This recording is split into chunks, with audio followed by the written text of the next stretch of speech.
about to build up, talk about the special prosecutor. Give you guys just a couple of minutes here on Facebook Live. We'll cover what it all means. I'll let the audience grow a little bigger here. We'll wait till we get to about 1,000. I'll dive in. Not going to be long. Out on my second walk for the day. All right, so once we get to the number, I will start to explain to you about the breaking news that took place about an hour ago about a special prosecutor being appointed to the Russia probe. And I'm going to explain to you what it means, how long it will take, and whether it's a good thing or a bad thing. All right, we're at 2,800. That will bounce around knowing Facebook. So I'm going to start with it now. Okay, so as you may already know, Jeff Sessions, the Attorney General, recused himself going back weeks ago, maybe months ago now. It's every day is blending into the next. But he recused himself from everything Russia. So now we have the Deputy AG, and he today came out, late today, and announced a special prosecutor to be assigned to the whole Russia probe. Now,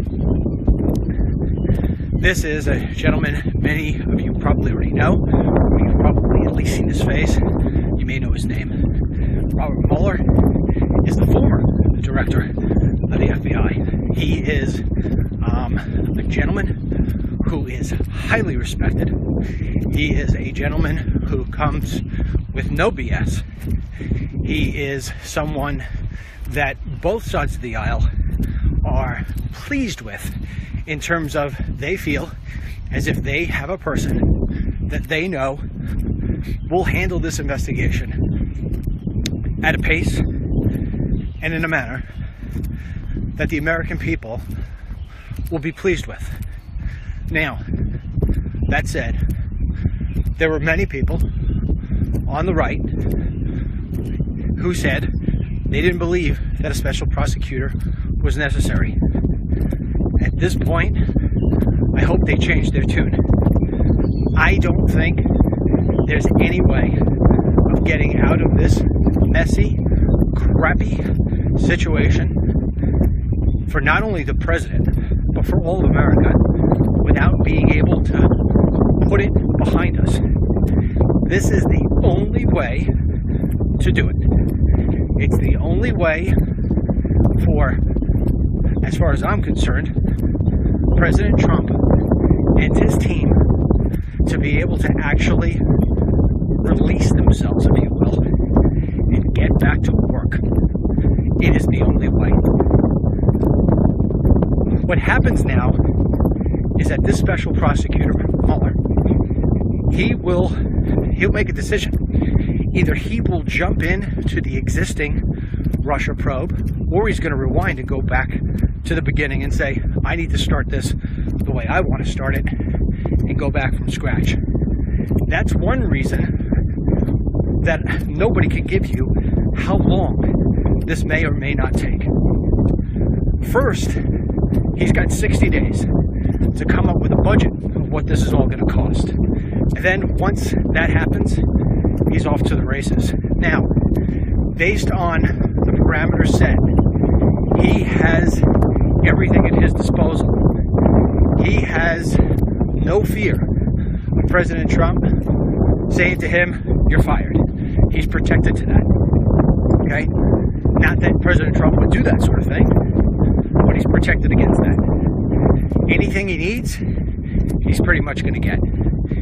If he asks for something and it gets turned down, then he goes, I believe it goes to the Senate and they decide. Basically, in short form, we have an all-star, considered an all-star in investigations, spearheading this whole Russia thing. And I truly believe this is a good thing, because today, as I had said to you earlier today in a walk and talk, I was calling this the pile-on day. This is where everybody was piling on. This is where the straw was actually going to break. The camel's back was going to break. the media has basically taken this narrative, which I told you was going to be the narrative 2 days after the election. Note to self, they have taken it as far as they can take it. And so now the truth actually has a chance to come to the surface. Now, there's good and bad to this. Actually, there's multiple goods and there's multiple bads. The few good points is that the Democrats, to a certain degree, will now shut up. And we could get back to pointing at the fact that Obamacare is collapsing and that MS-13 is destroying each and every neighborhood that it could get its hands on. Lottie-dottie-dottie. We could get back. We're going to make a left here. Sorry, I was talking to somebody. We could get back to business. We could get back to showing that they cannot come up with any sort of plan that can make America great again like Donald Trump and his team can. That's the great thing. They got what they wanted. Now shut up and move out of the way. There's a certain degree to where the more they talk about this, the more they could wind up putting themselves in a box. In fact, they were starting today to poll about whether or not impeachment talk would actually hurt them with the voters. So believe me when I tell you, there is a certain level of, thank goodness, we sort of just put this on a shelf for a little while and let it cook. The bad news is, this is going to be with us for quite some time. What's that time frame? I don't know. But it's going to be a while. It's going to be a real long while. And so this is going to hang over Republicans like a black cloud. It is going to drive the headlines. It is going to drive more speculation. And the Republicans, unfortunately, are on the back pedal with this whole thing. Now, if the president and his team can get their communications together, they could get their communication act together, and we can stop with the tweets. And I mean stop with the tweets. We get back to focus. We don't feed this narrative anymore. We don't give the liberal media anything to chew on except for results. Jobs reports, border reports, which, oh, by the way, there was a great article on DennisMichaelLynchToday.com telling you about how ICE has been getting rid of criminals at a great, rapid rate. It's getting buried, those kind of things, because all this Russia stuff, all this Russia garbage is sitting around the top. Now, make it right. Now, if it turns out to be that Donald J. Trump is innocent of all this Russia garbage that they've been throwing out, fantastic. We move forward, and every time these Democrats cry wolf about something else, we just point to this and just say, you're crying more, and you know what? Let this man do his job, and he'll probably wind up serving for 8 years. If it turns out to be, and I don't suspect this will be the case, that Donald J. Trump has been doing some sort of bad stuff in the back rooms with Russia, that he somehow was part of Russia meddling with the election, which, by the way, the last time I checked, there's this kid called Seth Rich who's got connections to WikiLeaks. We're going to keep on pounding on that because that's where I think a lot of this stuff sits. But regardless, if it turns out that he's a bad actor and we've all had the wool pulled over our eyes, well then, we'll learn that too. The great news is that the president, he says he's innocent. I believe he's innocent. I believe he needs to get this past him. And this is the piece that will help that happen. Make no mistake, the liberal media will now come up with something else. They'll find something else, they'll discuss something else. They will beat this topic up and down, left and right. There will be more reports of unnamed sources. There will be more allegations by people who are close to the subject matter, and you will forever be pulling your hair out of your head. At some point, the president will have a chance to undo that talking point. How? By producing results. By producing results and controlling the narrative. It's going to be a little boring for President Trump. I don't think that's what he likes to do. I think he likes to be out there and know everybody, know what he's doing, how he's doing it, and gets to voice what he wants to.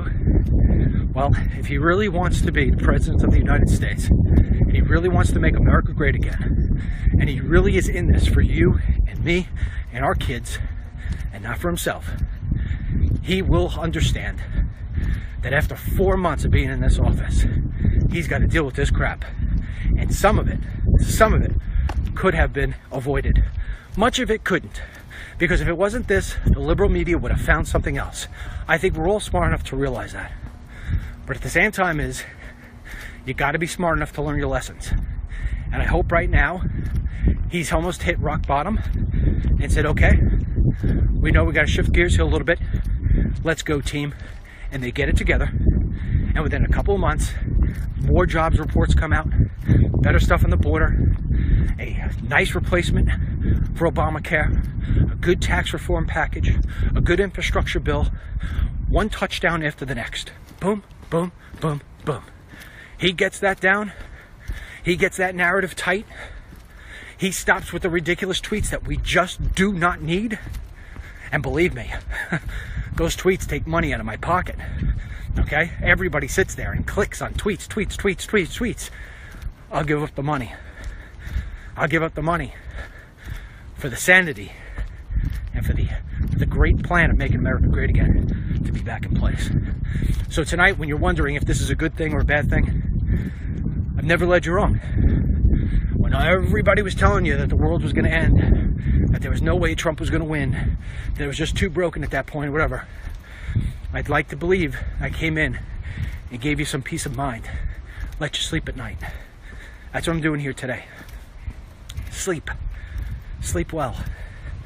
Okay? This investigation is going to take a long time. And odds are it will come back with nothing. So, that's it. That being said, you go about yourself and enjoy your evening. Don't watch the politics. Turn it off. Watch something fun tonight. Have a laugh. Call somebody you love. Talk about somebody's birthday or vacation. Or talk about Betty Sue's horrible haircut. Do something. Don't drain yourself with this stuff tonight. Turn it off.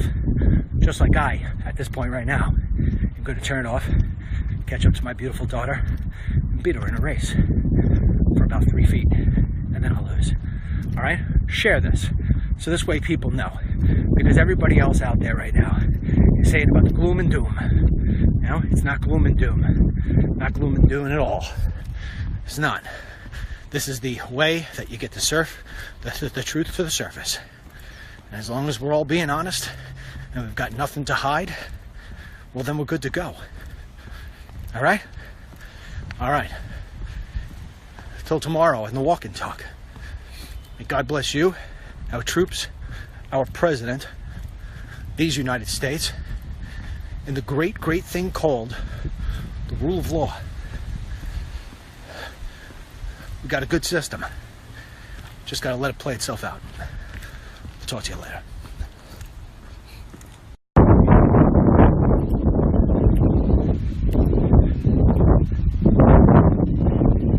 Waiting for the crowd to build up. Talk about the special prosecutor. Give you guys just a couple of minutes here on Facebook Live. We'll cover everything Russia.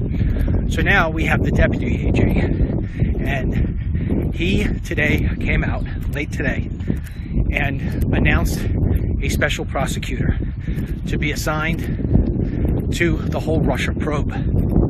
Now, about an hour ago, about a special prosecutor being appointed to the Russia probe. And I'm going to explain to you what it means, how long it will take, and whether it's a good thing or a bad thing. All right, we're at 2800. That will bounce around knowing Facebook. So I'm going to start with it now. Okay, so as you may already know, Jeff Sessions, the Attorney General, recused himself going back weeks ago, maybe months ago now. It's every day is blending into the next. But he recused himself from all means. I'll let the audience grow a little bigger here. We'll wait till we get to about 1,000. I'll dive in. Not going to be long. Out on my second walk for the day. All right. So once we get to the number, I will start to explain to you about the breaking news that took place